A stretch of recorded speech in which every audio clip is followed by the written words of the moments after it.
Prabowo. Kali ini Bapak Presiden Prabowo membuat sebuah terobosan yang selama ini diinginkan oleh masyarakat atau buruh. Mari kita mendengar apa yang disampaikan oleh Pak Prabowo ini. Prabowo. Bagaimana caranya kita kalau misalnya tidak segera tapi secepat-cepatnya kita ingin menghapus outsourcing. Menghapus outsourcing. Teriak seluruh buruh yang ada di situ. Kita juga harus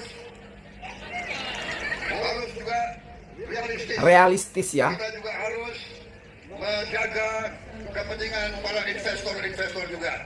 Kalau mereka tidak investasi, tidak ada pabrik, kalian tidak bekerja. Jadi inilah kehebatan Bapak Presiden Prabowo dalam menjaga keseimbangan permintaan masyarakat. Buruh meminta agar Bapak Presiden Prabowo Subianto segera menghapuskan outsourcing. Namun juga Bapak Prabowo di sini menunjukkan sikap bijaksana, yaitu tidak hanya menghapus, tetapi juga harus melihat secara nyata bahwa kita harus menjaga kepentingan investor. Kenapa? Investor melalui perusahaan-perusahaan dapat membantu negara ini.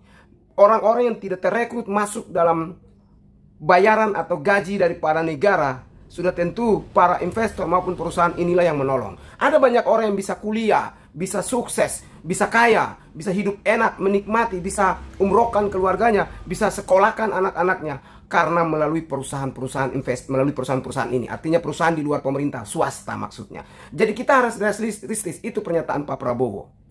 Lantas kenapa buruh ngotot meminta Presiden Prabowo Subianto harus menghapuskan outsourcing?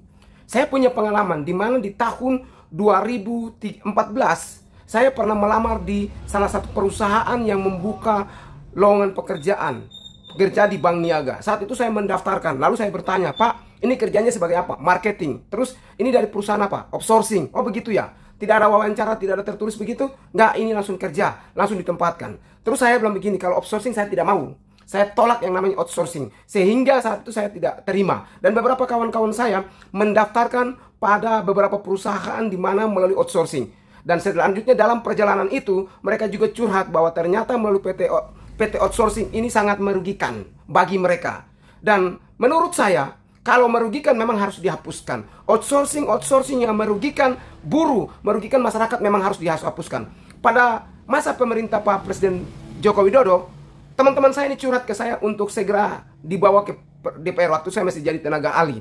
Namun tidak terrealisasi. Saya pun sudah berkali-kali teriak meminta kepada Presiden Joko Widodo melalui media sosial. Saat itu saya belum terkenal. Nah, tapi tidak direalisasi karena memang saat itu saya belum punya nama besar. Jadi berbicara siapa sih yang mau nonton, siapa sih yang mau lirik, tidak ada. Sehingga itu pun tidak terrealisasi. Apalagi ketika kami menyelesaikan persoalan tentang kasus trafficking, ternyata mereka direkrut oleh banyak sekali dari PT-PT outsourcing yang tidak bertanggung jawab ini. Oleh karena itu, ketika di May Day buruh meminta agar outsourcing ini dihapuskan, saya sepakat sekali. Pak Presiden Prabowo, Anda itu terbaik menurut saya. Presiden yang luar biasa. Sehingga saya tidak salah mendukung Anda. Terima kasih Bapak Presiden Prabowo. Hapuskan PT outsourcing adalah hal yang tepat dan itu menguntungkan. Kenapa?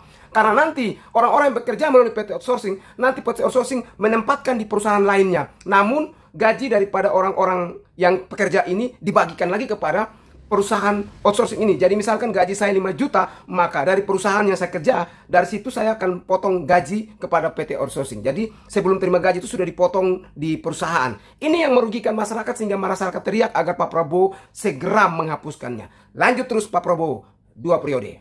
Fritz Alorbui.